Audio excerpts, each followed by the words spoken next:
Para iniciar, eu vou começar aqui com uma primeira pergunta. Você tem aqui no quadro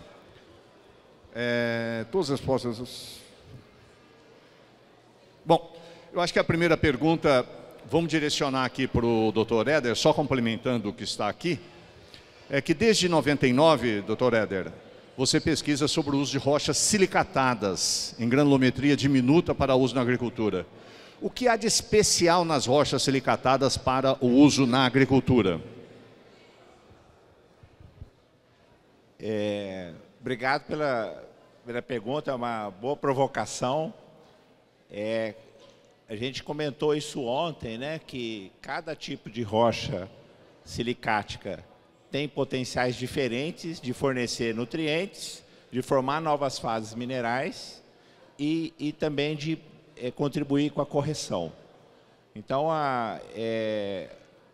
nós temos aqueles 5 grupos que a gente comentou ontem, os ricos em cálcio, os ricos em potássio, os ricos em magnésio, os ricos em cálcio e magnésio e os ricos em cálcio, magnésio e potássio.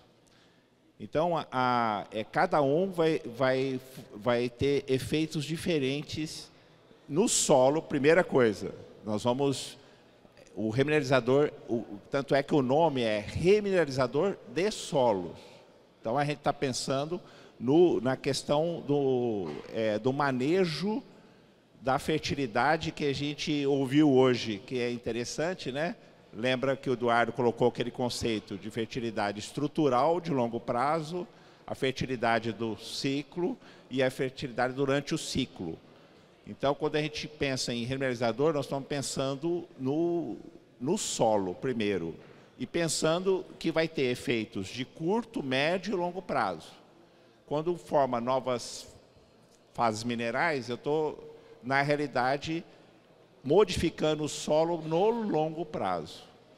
Mas eu tenho os efeitos de curto prazo, que estão ligados à liberação de nutrientes e também à interação com os micro-organismos.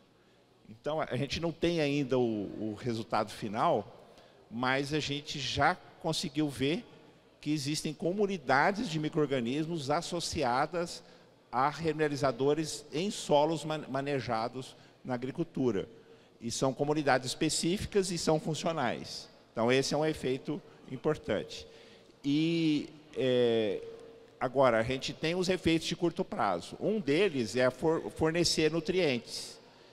Fornecer nutrientes da própria fonte, mas também contribuir para liberar nutrientes que estão lá no solo.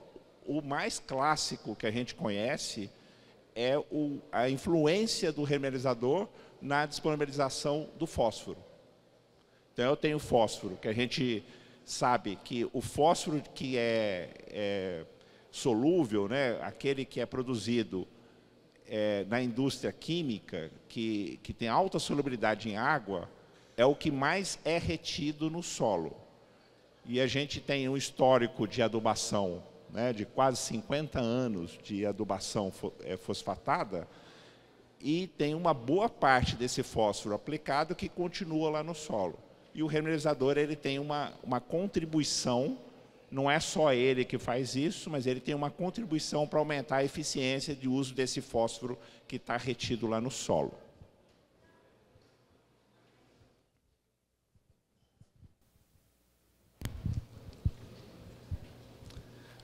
Bom dia.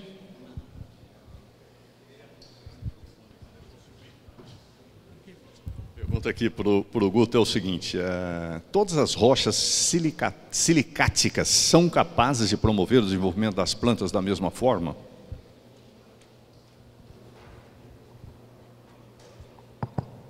Bom dia a todos. Agradeço muito o convite do Rogério, do Eduardo, do Pablo. Mais alto? Eu vou deixar todo mundo surdo, né? Então, bom dia. Espero que estejam me ouvindo bem. Agradeço muito o convite. É um prazer. A terceira vez que eu participo de convite do GAS. A primeira vez o Rogério me convidou, foi lá em Goiânia, em 2018.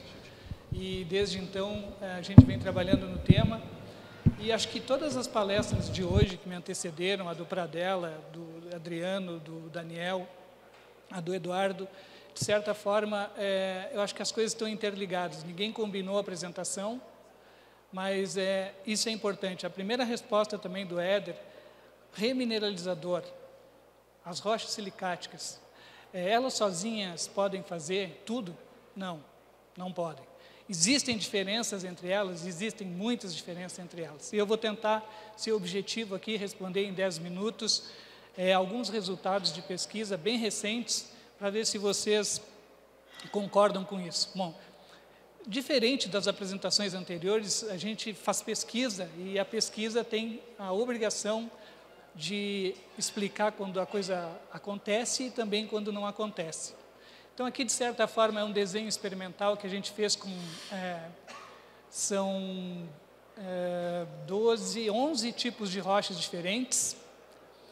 E o que importa aqui? Por exemplo, nós tivemos um experimento que durou 236 dias. Teve milheto, 2 cortes, depois azevém, com efeito residual. Bem o que o Éder falou, nós testamos essas rochas para ver o seu efeito imediato, como fonte de nutrientes ou estimulante das plantas, e também para avaliar o seu efeito residual. Aqui tem os contrastes ortogonais, é um tipo de delineamento que a gente compara as rochas por afinidade e por diferença. Então, vejam bem, eu marquei aqui, o apontador é aonde que... Não tem aqui? Não, né? Bom, tudo bem, não tem, não é passar, pode voltar. Então, aqui a gente fez esse contraste 3, dentre o grupo de rochas, a gente separou aquelas que têm biotita na constituição. E por que biotita? Porque a gente viu anteriormente que as rochas que têm biotita são muito reativas. Elas liberam nutrientes, potássio e magnésio, mas principalmente potássio. Liberam tão rápido quanto um sal, quanto um cloreto de potássio ou quanto um sulfato de potássio. E a gente, então, pegou e agrupou essas rochas, por exemplo, aqui, todas as rochas que tinham biotita contra as rochas que tinham outros minerais. Quem eram esses outros minerais? Flogopita, ortoclásio, os feldespatos potássicos típicos. E o que nós vimos nesse contraste aqui? Que as rochas que tinham biotita na constituição, elas foram superiores. Aqui estão os asteriscos mostrando em 3 tipos de solo, num neossolo quartzarênico, num latossolo, num argissolo, mostrando que os resultados são consistentes para a massa seca do milheto, ou seja, em 101 dias, a biotita e o mica-xisto, que tem biotita predominante na constituição, as suas respostas foram superiores aos que não têm biotita. Aí nós fizemos um outro contraste que é interessante. Tem rochas à base de biotita que foram concentradas magneticamente. Então, ela só tem biotita, ela não tem outros minerais, ela não tem feldspatos, não tem outros minerais que podem carregar o potássio. Então, o que a gente viu? Que o mica-xisto, que é a rocha de baixo, ela foi superior no neossolo quartzarênico à biotita concentrada. Já nos outros 2 solos, no latossolo e no argissolo, que são mais ricos em minerais, naturalmente mais ricos, que têm mais alta CTC, essa resposta não apareceu. Vejam que as respostas são muito semelhantes, não diferiram entre as duas, tanto no argissolo quanto no latossolo. Bom, esse é um tipo de delineamento que ele é muito bom de fazer, porque fica claro que sim. Então, respondendo a pergunta, as rochas não têm o mesmo comportamento, elas respondem diferentes entre si, dependendo da mineralogia, da granulometria e do tipo de solo e dos cultivos também. Se a gente, por exemplo, vejam, 101 dias o milheto, ele deu essa resposta. Mas aí nós seguimos, então, o efeito imediato do milheto. Nós queremos entender como foi essa resposta. Então, a gente vê ali, azul, verde, significa respostas positivas ou as melhores respostas. A gente vê que a biotita e o mica-xisto, quando eles foram aplicados para fornecer 230 quilos de K2O, eles foram superiores, por exemplo, a todas as outras, mas principalmente ali se destacou negativamente o camafugito e o pitstone, uma rocha amorfa. Quando a gente avaliou a dose superior, a gente vê que eles continuam, tanto a biotita quanto o mica-xisto continuam sendo superiores, mas vejam aqui, o camafugito, que estava muito mal, quando aumentou a dose, ela se equivaleu tanto a biotita quanto o micaxisto. As outras rochas ali, o dacito, que tem outro tipo de mineral que carrega o potássio, não teve respostas boas em qualquer das doses, e mesmo o fonolito, que é uma fonte de referência, perdeu bem longe aí para a biotita e o micaxisto. Aqui, então, só um pouquinho, voltando.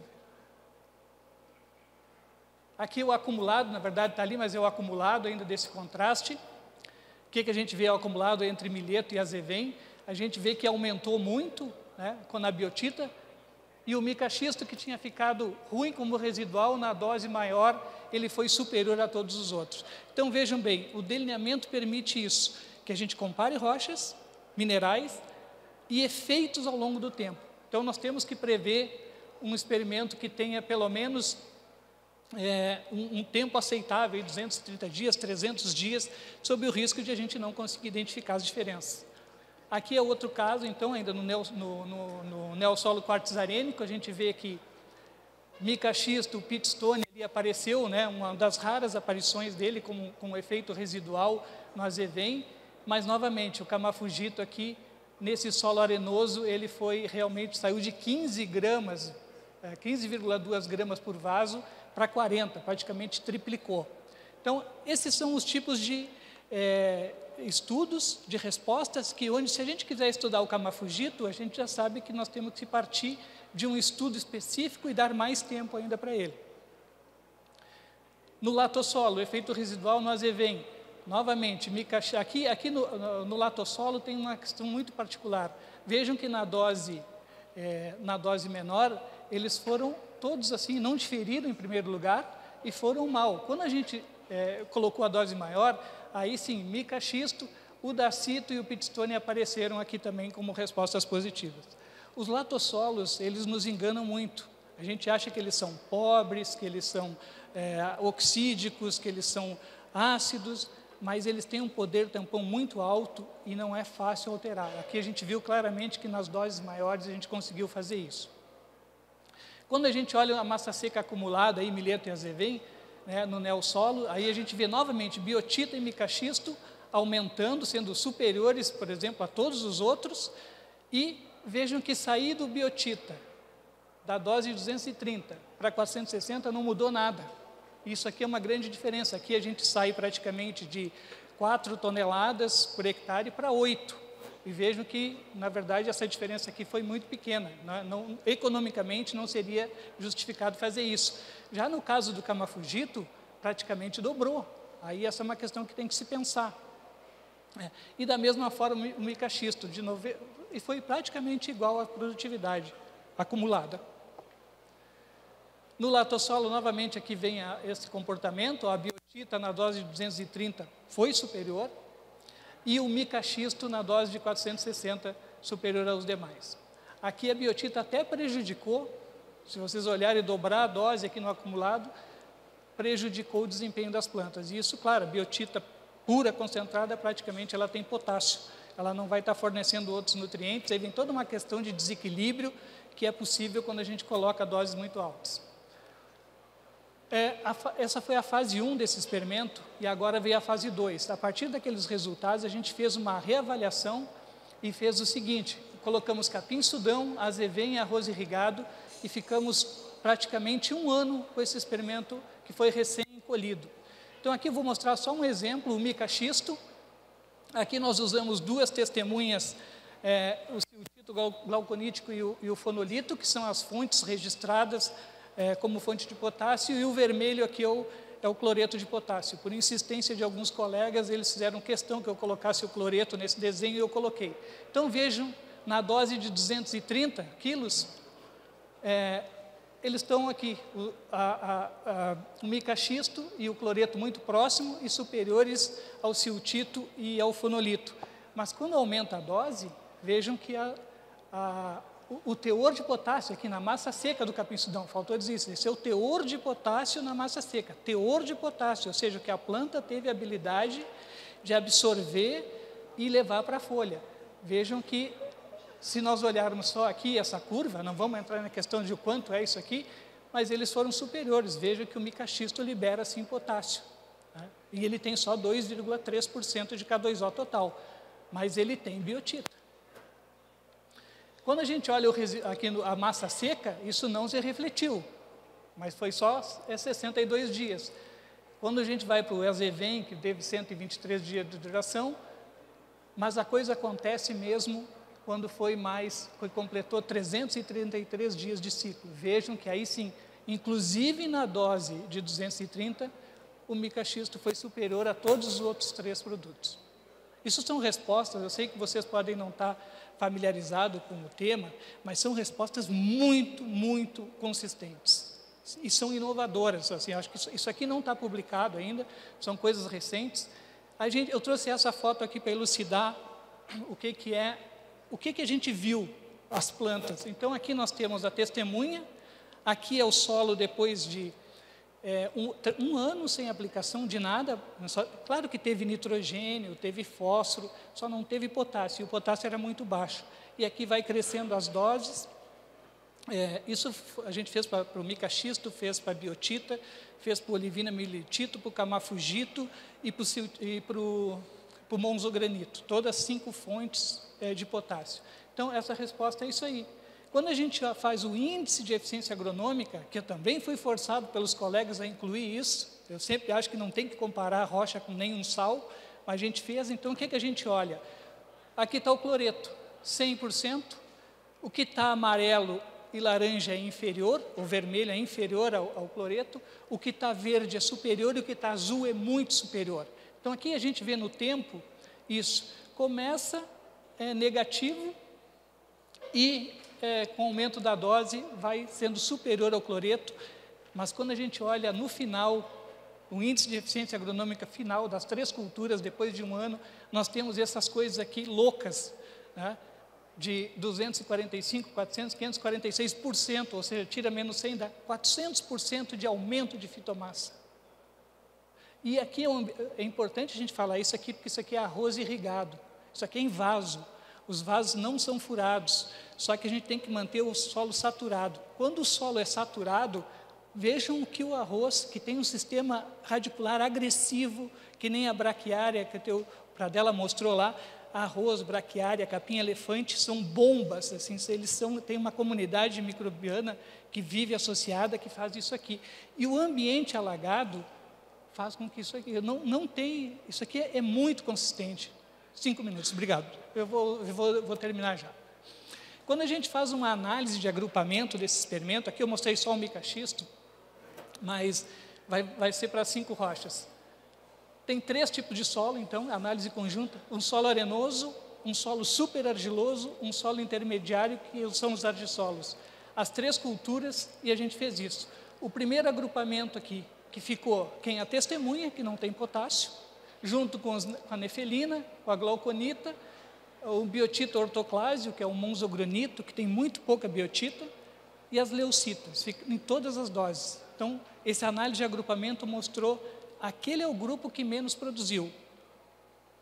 Um grupo intermediário, pelo sal de potássio, no caso aqui o cloreto de potássio, a biotita pura na menor dose, e as 2 doses do biotita ortoclásio.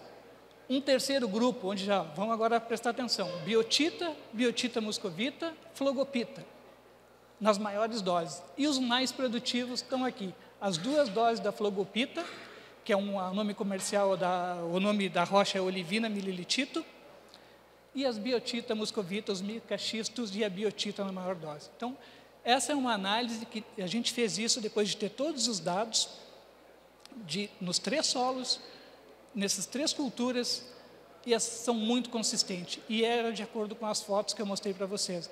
Isso tem que aparecer. Se as análises estatísticas não mostrarem que essa diferença é assim, não precisa, né?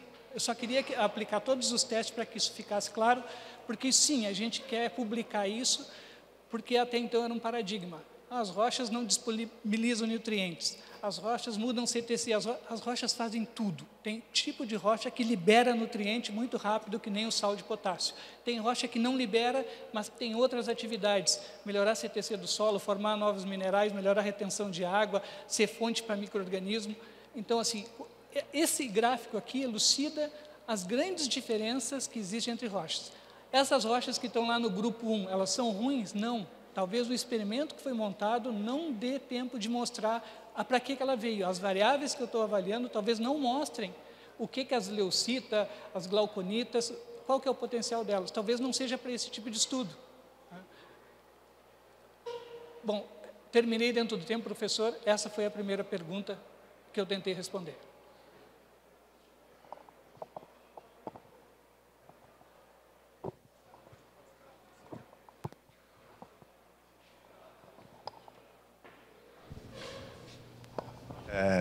Interessante, vocês querem intercalar um pouquinho aqui as perguntas? Tem alguém que se interessa sobre esse assunto até agora comentado? Aos dois, ao Éder e a você, que eu esqueci o nome, desculpa. Guto. Então, pela sua exposição, muito boa, aliás, tem variáveis aí, por exemplo, rochas têm uma porção. Depende, então, do tipo de rocha, da granulometria do solo e outras características do solo e da planta. Então, isso é um negócio muito complexo, quer dizer, tem que ter muito estudo ainda em cima, né? Agora, parece que já se concluiu que biotita e micaxisto são boas na liberação de potássio, é isso? Só que, enfim, tem muita coisa ainda, né? Como é que vai se organizar essa pesquisa, esse desenvolvimento dos remineralizadores? Eu vou iniciar a resposta, Guto, e depois eu peço para ele continuar. A gente tem que pensar nos 3 efeitos que eu comentei inicialmente: fornecer nutrientes, formar fases minerais novas e contribuir com a correção. Então, aqui um exemplo, o que o Guto trouxe, mostrou o efeito como fonte de potássio, uma forma de estudar isso. E aí a gente tem que qualificar essas fontes. E aí o que é interessante? Para potássio, e é um trabalho que nós estamos em desenvolvimento, existe assim, você tem o teor total, e você tem extratores hoje que a gente está testando, e a gente tem uma relação do extrator com a liberação do potássio. Estou falando só do potássio agora, por enquanto. Então, a gente vai integrar esse estudo que o Guto está liderando com esse estudo da relação do potássio total e o potássio extraível com ácido tartárico. É um extrator, já tem uma publicação muito bem feita sobre esse extrator, mostrando que ele pode ser indicador do potássio de liberação mais rápida. Então, os resultados que são mostrados aqui, a gente já fez um estudo preliminar dessas fontes, e existe uma correlação entre a liberação de curto prazo com o extraível com ácido tartárico. Então, essa é a primeira coisa. A gente já começa a ter ferramentas para você qualificar os produtos. No caso aí, o potássio.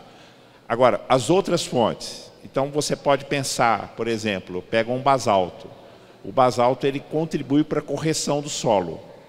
Então, a gente pode trabalhar de 2 formas. O teor total de cálcio e magnésio, e aí você calcula o potencial total de correção, a partir da composição total do cálcio mais magnésio. Correção do pH, como corretivo de acidez. E a gente pode calcular, a gente pode determinar como calcário. A gente vai lá e manda fazer uma análise como calcário. E aí você calcula o efeito de curto prazo, que é esse como uma análise de calcário. Então, essa é uma forma de qualificar como corretivo. E a outra da parte da CTC, que é a mais complexa, que são as novas fases geradas pelo intemperismo lá no solo. Então, nós desenvolvemos um método, que na realidade é uma adaptação do método desenvolvido lá na Austrália, que é você medir a CTC total físico-química mesmo do solo. Não é essa CTC que dá da nossa análise. É um método que usa o cloreto de bário. E aí você consegue quantificar a CTC gerada no processo. E aí a gente já fez alguns estudos e mostra o aumento da CTC.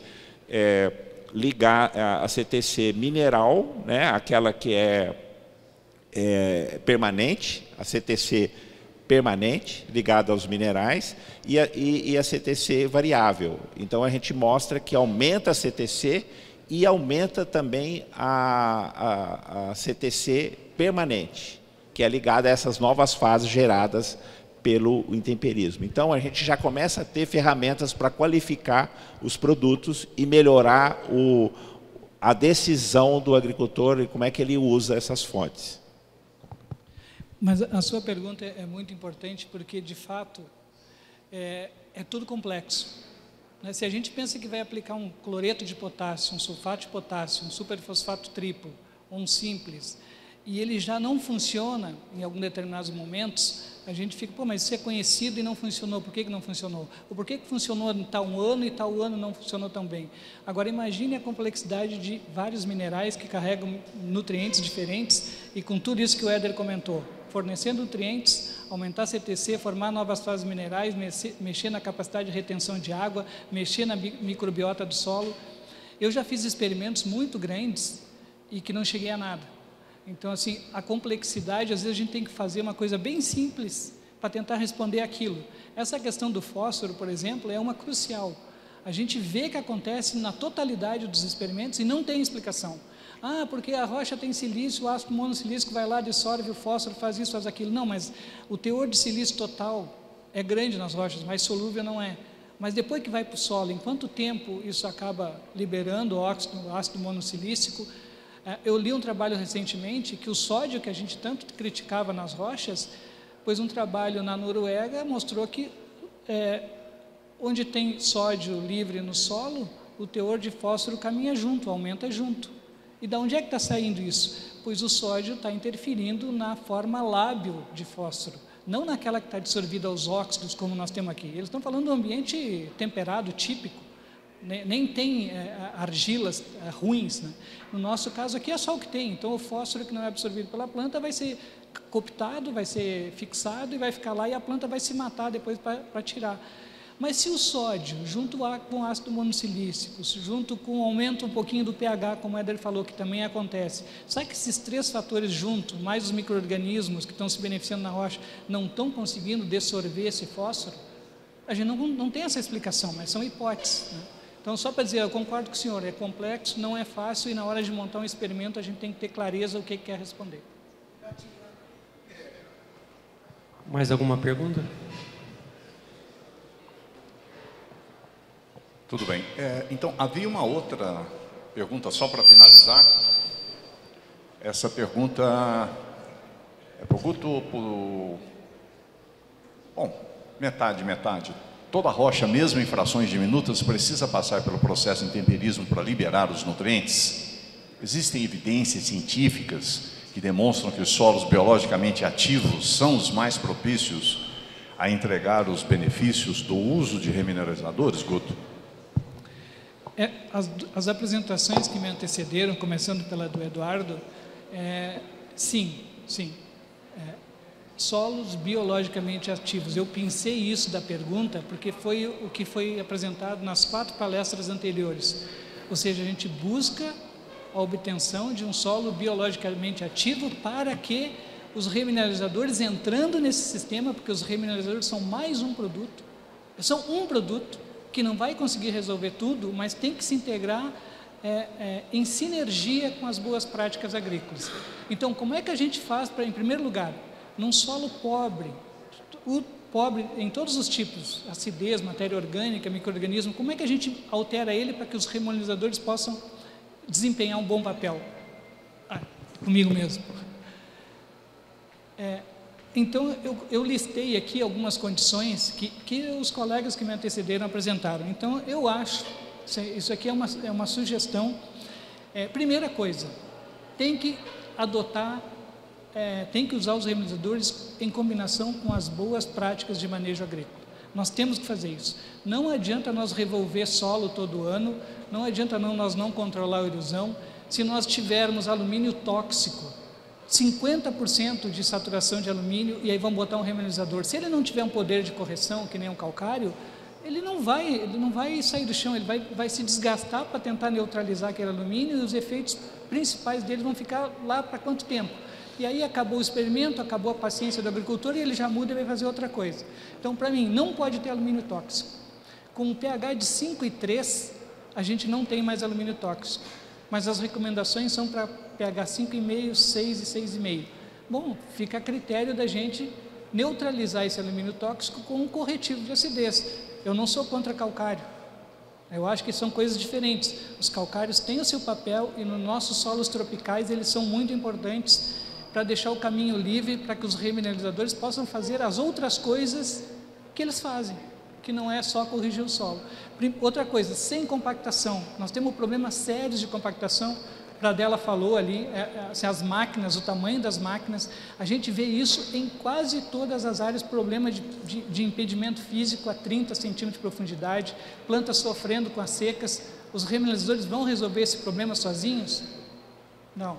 Controle da erosão, se desmanchou, né, na região sul, todos os terraços que tinha, temos um problema sério de erosão. Cada vez as chuvas que acontecem, chovem 200 milímetros em 1, 2, 3 horas, talvez para o cerrado seja comum, mas para nós aqui não é. Daqui para baixo não era tão comum. Nós não vamos controlar a erosão, porque tu constrói 1 centímetro de solo e vem uma enxurrada dessa e leva todo o teu trabalho de anos, principalmente como o pessoal está fazendo agora, desfazendo áreas de plantio direto e remodelando, mas fazendo de uma forma bem equivocada.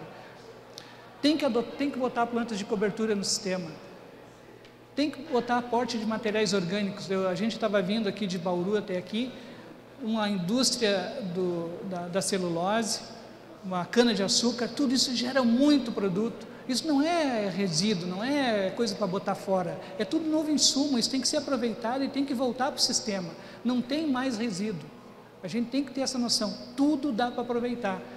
Ou tem que picar mais, ou tem que passar por compostagem, ou seja, compostagem não é coisa de pequeno, isso é coisa de grande, é coisa de todo mundo, assim, isso tem que ser abordado adequadamente. E essas práticas que estimulem os micro-organismos, porque sem eles as coisas não acontecem ou acontecem muito demoradamente. Então, eu acho que assim, solo biologicamente ativo para ajudar os remineralizadores é esse conjunto de coisas. Sem alumínio tóxico, talvez com o uso de calcário, sem compactação, pode-se usar um descompactador, pode-se usar planta de cobertura, controlar a erosão, fazer as boas práticas que a gente está esquecendo de fazer, né? Ou pelo menos a grande agricultura. Claro que o exemplo que dela ali é um exemplo top, né? Mas eu acho que isso tinha que ser toda a nossa agricultura. Plantas de cobertura, materiais orgânicos e essas práticas. Eu quero mostrar isso aqui. Vejam, aqui é um nabo forrageiro. Olha o que é esse nabo forrageiro. Isso aqui não é um nabo forrageiro, foi desenhado, né? Foi entortado, porque ele não tem esse formato. Isso aqui é uma planta de mirtilo morta, isso aqui é uma planta de pessegueiro com 3 anos. Está um L, ela devia ser pivotante. O que é isso aqui? O que um remineralizador vai fazer numa situação dessa? Isso não é papel para remineralizador, isso aqui é para outras práticas agrícolas. Então essa é a realidade. Planta com 3 anos ali, né, crescendo horizontalmente, de uma perene, né, de uma frutífera, e de um mirtilo lá também crescendo horizontal. Então o que a gente incluiu nos nossos experimentos de campo? Fazer a análise da resistência à penetração. E aí a gente vê claramente, por exemplo, nessa área aqui, que tinha uma camada de impedimento, aqui o teor crítico, acima de 2.500 kPa, que tinha problemas sérios de drenagem, de compactação, que quando chovia 30, 40 milímetros, inundava e as plantas morriam por afogamento. Então, isso aqui não pode ser aceitável. Por outro lado, se a gente for aplicar as rochas a lanço e incorporar com grade, veja, até aqui nós temos, isso aqui é uma área lá na Embrapa, nós já fizemos esses experimentos assim. Mas tem aqui mal ou bem uns cordões vegetados para dar uma segurada. Mas assim, a gente já está largando de mão isso, não é mais isso que a gente quer. Né? Depois tem que, aqui não é incorporado, mas foi largado com uma calcareadeira do tipo que o Pradella falou, sem aquela contenção para evitar as perdas, né? Ou ali, né, aplicando também em cobertura, pois é. Mas assim, o que a gente quer é isso aqui. Isso aqui é uma área que a gente tinha experimento no Paraná. Ali onde está o Adriano, que era o nosso agrônomo, lá no fundo dá para ver os experimentos, né? aqui no fundo. Isso aqui não era área de experimento, mas nós estávamos preparando para fazer os experimentos. Preparando a área 3 anos antes, com aveia, ervilhaca, nabo forrageiro. Durante o inverno aqui tinha um plantio solteiro de aveia preta. Depois se faz isso, ó. O Varela mostrou um rolo faca. Aqui nós temos um trilho de trem puxado, porque nós não tinha rolo faca. Não tem desculpa para fazer uma boa prática agrícola, não tem desculpa. Aí sim, depois a gente entra com as rochas, né? 3 anos depois, aí tu entra, joga em superfície com aquela palhada boa, né? Joga antes de fazer o plantio de uma espécie de inverno, onde as distâncias entre as linhas são menores. Se quiser botar uma rocha granulada, né, que está caindo de maduro, quem é que tem rocha granulada aí? Quem é que granulou seus produtos? Passou na forma de pó. Quem é que granulou e adicionou micro-organismos nos seus produtos? Para botar na linha? Pois bem, então aqui a gente fez isso. Uma parte em superfície e outra parte na linha. Solos biologicamente ativos. Solos biologicamente ativos. Pois bem, a gente começou a identificar micro-organismos que a gente pudesse usar eles nas rochas ou num composto orgânico, usando as rochas como veículo para os micro-organismos para aplicar junto com os remineralizadores. Então a gente fez o quê? Pegou um composto orgânico, casca de arroz, que é muito comum lá na nossa região, restos vegetais diversos de poda, esterco, rochas moídas e micro-organismos. E fizemos produtos. Fizemos produtos granulados e produtos peletizados. O que nós vimos nesse caso? Esses aqui são isolados de tricoderma, né? Um micro-organismo bem específico. Não é que nem os colegas que tem lá, não é bactérias, não é outros fungos. Usamos vários tipos de fontes minerais, fontes orgânicas, chamei ali, porque tem rochas orgânicas, tem os colegas ali da MR4, que é uma rocha orgânica, tem um percentual orgânico. O que nós vimos? Tudo que está em verde é porque foi melhor ou igual a essa testemunha aqui, que é o meio de cultura líquido, onde esses tricodermas são cultivados e foram colocados em placas de Petri para ver o crescimento dos micélios. E a gente vê que onde está verde, são tudo rochas, são tudo fontes orgânicas. Então, esses micro-organismos se desenvolvem em fontes orgânicas. Muito bem. Alguns deles, como esse isolado aqui, o 124 e o 630, também vão muito bem no monzogranito, na MBR8, num lodo de estação de tratamento de água, que basicamente são argilo-minerais, ou no carbonatito, que aqui tem fósforo, cálcio, principalmente fósforo e cálcio. Então, alguns são exceção e vão bem, muito bem, igual aos outros, né? Nos minerais. Aqui também, ó, o dacito foi bem, na MBR8 e no leto. O que a gente quer dizer com isso? Que ao testar as rochas como veículo, alguns micro-organismos vão muito bem nelas, mas nos materiais orgânicos eles vão todos muito melhores. A gente avaliou, então, a esporulação. Bom, eles crescem, mas eles esporulam, eles se multiplicam nesses materiais, assim, adianta a gente só colocar eles e depois eles morrerem, não ter nenhuma capacidade de competição? Não, pois a gente vê que tudo que está azul e verde significa que eles esporularam muito, ou seja, eles se multiplicaram muito, eles ficaram viáveis e se disseminaram. Vejam que isso não é regra nas fontes minerais. Esses dois aqui foram muito bem, mas todos eles, a maioria, com exceção desse aqui do 630, os outros 4 foram sempre muito bem nas fontes orgânicas. Aí, quando a gente vê aqui a avaliação aos 10 dias e aos 50 dias, a concentração de conídeos. Aqui é aquele composto que eu falei, peletizado, com rocha, no caso aí era um folhelho, e são doses. Aqui nós tínhamos 0,05, 0,1, 0,2 e 0,4% de conídeos misturados nessa formulação. E a gente vê que eles sobreviveram, primeiro eles foram uma alta concentração de conídeos, e ainda eles conseguiram competir com os outros micro-organismos do composto. porque eles também têm que ter essa habilidade, além de aplicar, eles têm que crescer, têm que esporular e têm que se brigar com os outros, porque o composto não foi autoclavado.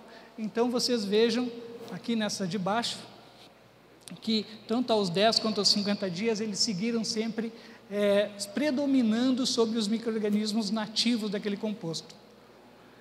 E aqui vem a gente testou em arroz, soja, milho e trigo. Um tricoderma específico para cada cultura, e eu vou mostrar as fotos porque não importa, isso aqui é eficiência relativa, e a gente combinou isso com e sem adubação também. Pegamos uma quantidade, isso foi tudo em casa de vegetação, então isso aqui não é no campo, é tudo controlado, em vaso, em casa de vegetação, e veja o que aconteceu com o arroz. Sem adubação, com adubação e esse tricoderma, essa estirpe, e sem adubação e com estirpe. Olha o sistema radicular. E a gente colocou 10 gramas daquele veículo, daquele composto contendo os micro-organismos, só para levar o micro-organismo até lá. Como que 10 gramas com adubação completa ou sem adubação dá essa resposta? Então, isso é uma coisa assim espantosa. Eu digo para vocês, se a gente olhar qual a capacidade que uma planta como a bem lá da esquerda tem em resistir a uma seca ou a uma praga de sol, muito maior do que essa daqui. Isso aconteceu com arroz, aconteceu com soja, aconteceu com milho e aconteceu com trigo. Pois bem, por que isso não foi adiante? Porque a colega que trabalha com microbiologia, tudo pensando lá, solos biologicamente ativos, vou terminar, professor, não podem prescindir da biologia. E a gente quer que a biologia chegue também junto com as rochas, junto com a matéria orgânica, junto com as boas práticas.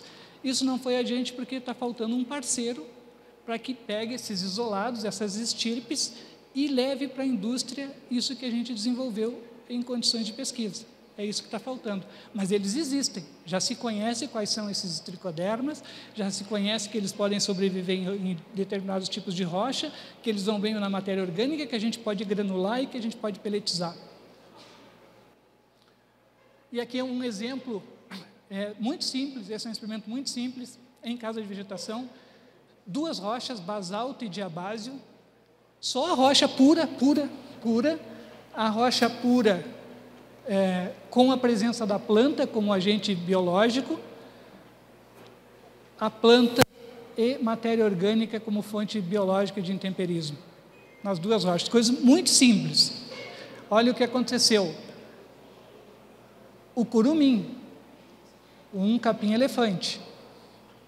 Aqui, basalto, primeiro lá, basalto sem a matéria orgânica, 2 toneladas de esterco de peru, 2 toneladas.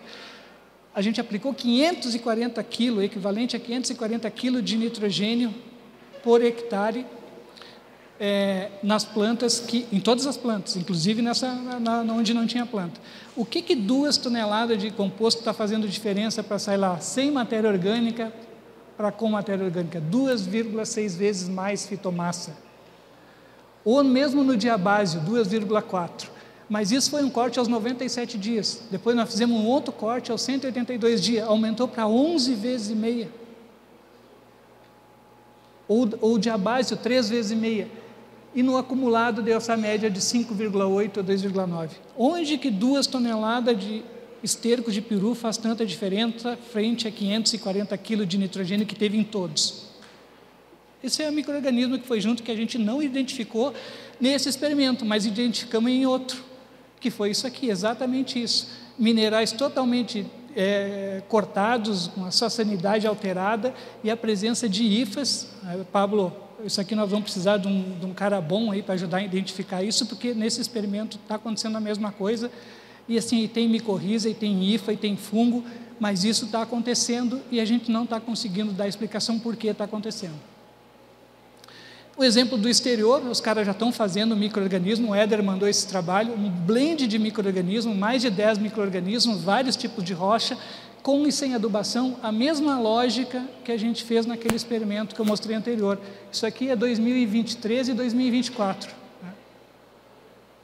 Então, ou seja, pessoal, o que a gente fez há um tempo atrás, que não saiu do papel, que não chegou no produtor, isso aqui é na Austrália. o mundo todo está fazendo. E estão usando como veículo para gama, para blend de micro-organismos, porque todo mundo se deu conta que se não tiver biologia as coisas não acontecem. Obrigado, professor. Obrigado, uma salva de palmas.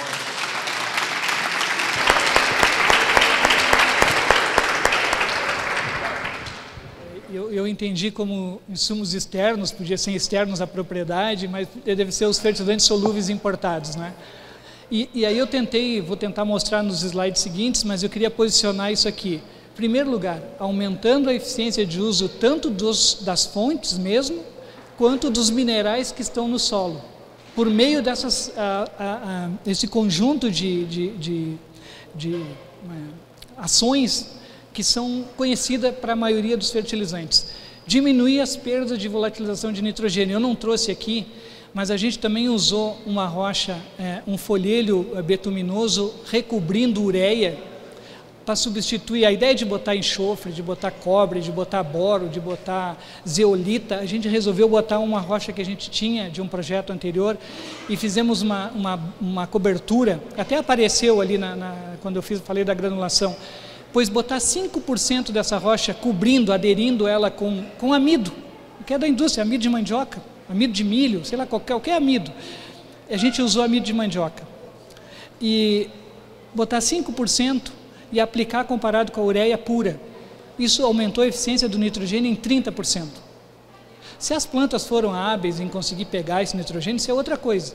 Mas a gente conseguiu aumentar, diminuir a volatilização de amônia só botando uma rocha recobrindo o grânulo de ureia. Então, a gente pode sim usar rochas para aumentar a eficiência do nitrogênio. Pode diminuir a fixação do fósforo, que eu vou tentar mostrar o que aconteceu, mas não vou explicar, né? São hipóteses. Ou diminuir a lixiviação do potássio. Por que não aconteceu naquele experimento anterior a lixiviação do potássio? Porque os baldes desse experimento não eram furados. Então não teve, eu coloquei os cloreto de potássio, ou fosse o sulfato de potássio, numa situação ótima para ele. Não vai ter lixiviação.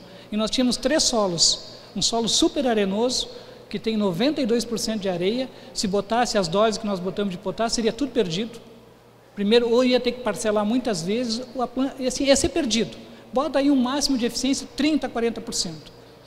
Então, naquele experimento, eu sei que eu prejudiquei um pouco as rochas, mas eu também queria dar um efeito residual e queria ver as raízes se enovelando no fundo do vaso, porque depois eu quero analisar as raízes também e ver tudo, a quantidade de raiz produzida e os teores e a bibiota que vai estar ali. Bom, mas são coisas que acontecem, né, quando a gente adiciona as rochas, né, em combinação com os fertilizantes solúveis. Então, diminuir diretamente as perdas por aumento da CTC no solo, como o Éder falou, formar minerais 2:1. Nós somos um país tropical, de agricultura tropical, com solos pobres e ácidos de baixa CTC. A gente nunca pode esquecer disso. Como que a gente melhora a CTC? Através da matéria orgânica, que é muito difícil de aumentar. É difícil, tem que fazer assim, 15 anos, é que nem o Adriano, o Daniel estavam falando, o Eduardo, o Pradella. Tu tem que ter uma constância de manejo e realmente ter isso como convicção. Mas a gente pode melhorar a CTC de outra forma. É claro que essa, para mim, é a melhor de todas, né? A aumentar a matéria orgânica. Pode ser via elevação da saturação de bases do pH do solo, aumentar a atividade biológica, que aqui teria uma grande interrogação, né? A gente precisa investigar melhor isso, e pode fornecer nutrientes importantes para esses micro-organismos. A gente está deixando de lado cobalto, cobre, ferro, molibdênio e zinco, que tem muito nas rochas. Quer dizer, pode pensar que não é muito, mas é miligramas, mas a gente bota gramas por hectare. Então a gente está deixando ainda esses micronutrientes e mesmo o enxofre das rochas que tem enxofre de lado. Nós temos que valorizar, o silício passou a ser valorizado e parece que ele é o principal de tudo e os outros não importam mais. Não, mas as rochas têm muito mais coisa além do silício, né? Do silício total. Então, é assim, por meio disso que elas podem, por esse conjunto de mecanismos, que elas podem melhorar a eficiência dos insumos externos. E aqui eu quero falar exatamente sobre um experimento também, que foi durante 120 dias, experimento de incubação. Nós usamos um solo super argiloso, um nitossolo vermelho, depois vou mostrar com outro solo, e os resultados que a gente obteve de aumento, no caso de duas rochas, né, aqui o monzogranito, saímos de 0 até 20 toneladas por hectare para todos eles, né, para as 4 rochas, e nós vimos que com maior ou menor grau, todas elas aumentaram o teor de fósforo disponível no solo, mesmo que eu não tenha aplicado fósforo. Não foi aplicado fósforo, era o que tinha. E vejam, claro, os teores aqui já começavam como médios, eles não estavam baixos, eles estavam teores médios. Mesmo assim, eles aumentaram e passaram para a classe alto. É aqueles mecanismos que nós precisamos fazer um experimento, a gente está montando um experimento para realmente tentar elucidar e tentar explicar por que isso está acontecendo. Mas isso aconteceu também num plano solo, onde o teor estava muito alto. Estava muito alto e ele conseguiu aumentar 65% ou 37,7%. Mas foram todas as 4 rochas do caso anterior? Não, foram 2. Foi a ultrapotássica e o monzogranito. Alguma coisa essas 2 têm que independeu do tipo de solo. Já o dacito e o granada biotita gneiss não teve isso. Os resultados não foram robustos. Então, melhorar a eficiência dos insumos externos, dos insumos solúveis, como se fosse aplicação equivalente a uma fonte de fósforo, né? Para ter esse aumento de 65%, ou digamos ali de 52 que fosse para 5 toneladas, 63%, de 52 para 63, dá 11 pontos. Quanto que eu ia ter que botar de fósforo mesmo, de superfosfatos? Então, essas são as contas que a gente vai ter que fazer. Os resultados estão aí. A gente precisa explicar um pouco melhor, se aprofundar, mas eles estão aparecendo em todos os experimentos. O Éder já publicou vários trabalhos aqui no Cerrado, no Paraná, isso aqui é lá no Rio Grande do Sul. E isso tem acontecido na totalidade dos experimentos. Esse aqui é uma mistura de rochas, né? Um outro experimento também com incubação, é um remineralizador misto. Eu vejo que vários colegas aqui que trabalham com isso estão fazendo mistura de rochas, e nós pegamos 4 solos para fazer essa incubação. Aqui tem os teores de argila mudando desde 8% até 48%, matéria orgânica muito baixa até alta, né? De 0,8 a 4,5%, e os pHs ácidos, né? Vejam que a saturação de bases vai de 11% a 34%. Para uma agricultura adequada, isso tem que estar acima de 70%. E a saturação de alumínio, 53%. Essa é a questão. O que uma rocha pode fazer numa situação como essa? Se ela não for reativa e não tiver carbonato na sua constituição. Então, nós temos aqui resultados de rochas que têm efeitos similares aos corretivos de acidez. E foi essa rocha aqui. Ela tinha o quê? 12 mais 8, 20% de soma de óxido de cálcio e magnésio. Um calcário, para vocês terem ideia, tem que ter no mínimo 38. Então ele era a metade de um calcário. Mas as respostas mostram o quê? Nos 4 solos, o pH aumentou linearmente com a dose, com exceção lá do solo bem da esquerda, que é o latossolo, esse solo super tamponado, super difícil de mudar. A CTC aumentou linearmente também, nos outros 3, o latossolo sempre resistindo. O teor de cálcio aumentou linearmente, passando de baixo para médio. O de cálcio e de magnésio, a mesma coisa, passando de baixo até para alto, em alguns casos, aqui no argissolo e no planossolo, né? Então, aumentou o pH, aumentou o CTC, aumentou o teor de cálcio e magnésio. Então, não só similar aos corretivos de acidez, mas também como fonte de cálcio e magnésio. E quando a gente olha a saturação de base, está lá acima de 60%, a gente quer, e na maior dose, em todos os solos, esse produto foi capaz de elevar a CTC e diminuir a saturação de alumínio. Aqui a gente pegou esse estudo e foi fazer em casa de vegetação com planta, porque aquele lá era uma incubação de solo no laboratório. E a gente levou os 2 melhores resultados para a casa de vegetação com 2 culturas, milho e soja. O experimento durou 217 dias e aqui a gente fez o seguinte: se eles aumentam a eficiência, vamos ver se eles aumentam a eficiência também do fósforo e do potássio. Nós corrigimos o pH para 5,5, a gente já viu que eles corrigiam, mas nós corrigimos o pH, e usamos a recomendação de nitrogênio cheia, e usamos 50% de fósforo e potássio, e aqui está a testemunha, 100% do fósforo e potássio. E aqui aplicamos com a redução de 50% tanto do fósforo e potássio, 5 toneladas e 20 toneladas desse remineralizador. Aí vamos ver o que as plantas disseram. Primeira coisa que fica claro, milho e soja no argissolo vermelho e amarelo.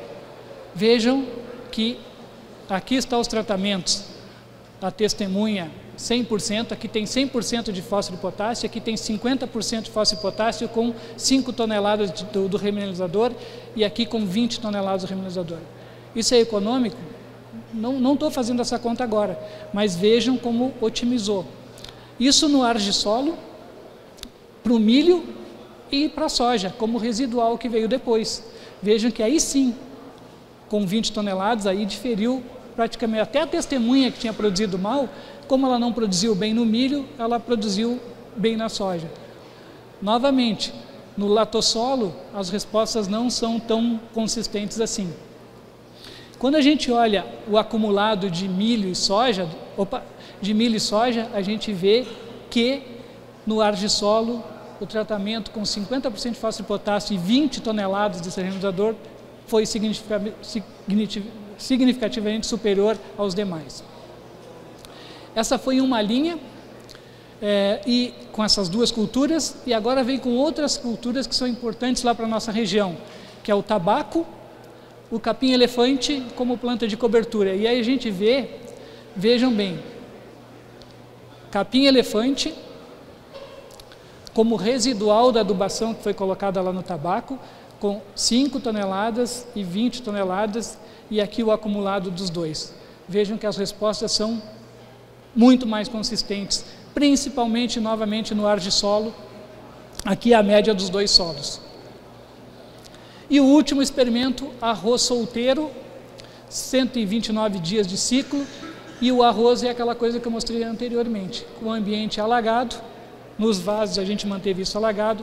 Vejam que qualquer dos dois, desculpa, esse ainda aqui é só o resultado do capim-elefante isolado. A gente quis entender o capim-elefante, né, descontextualizado do tabaco, e a gente viu isso. Aqui está a testemunha com 100% de fósforo e potássio. Tudo no argissolo, latossolo não foi uma resposta boa. E sim, agora sim, finalmente o arroz. E aqui vem o arroz, vejam que novamente todos diferindo. Aqui tem 50% de fósforo e potássio, 50 mais 5 toneladas e 50 mais 20. Com o arroz, com 5 toneladas, produtividade superior à dose cheia de fósforo e potássio. Um exemplo de campo, para finalizar, professor. Essa é uma área de tabaco. O que importa aqui? pH muito baixo, essa era a situação da área, matéria orgânica baixa, saturação de base muito baixa. Do ponto de vista nutricional, estava tudo ótimo, estava tudo alto, mas não tinha um solo arenoso, né, de a textura média, matéria orgânica, pH e a saturação, tudo ruim. O que a gente fez? Fizemos uma análise da compactação do solo, porque é um ambiente de tabaco, revolve muito o solo, é quase uma, assim, todo ano tem que fazer os camalhões. Nós vimos que tinha uma camada de impedimento, mas que isso não ia ser problema, porque seria feito os camalhões, mas nós fizemos em função daquele diagnóstico, nós tínhamos uma recomendação para o agricultor: fazer a calagem, adicionar um mix de plantas de cobertura, ou no mínimo que ele usasse aveia preta como cobertura dos camalhões, e fomos monitorando isso ao longo do tempo. Já vai terminar, professor?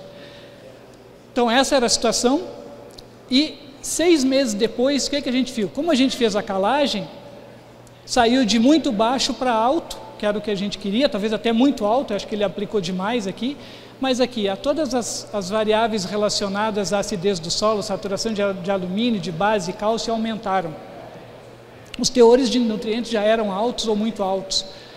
Mas a gente fez uma coisa que a gente queria ver se tinha melhorado. Matéria orgânica, a gente ainda não fez o cálculo da fitomassa, do que foi aportado no sistema, e a matéria orgânica não vai aumentar, ela vai continuar muito baixa.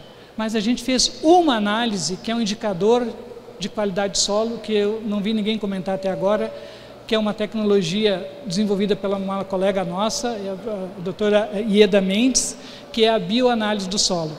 E a gente fez 6 meses depois da interferência a bioanálise. O que nós vimos? Isso aqui era em junho de 2023.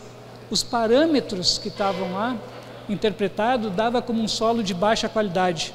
E 6 meses depois, apenas com a calagem e com a adição das plantas de cobertura, saiu de um solo de baixa qualidade para um solo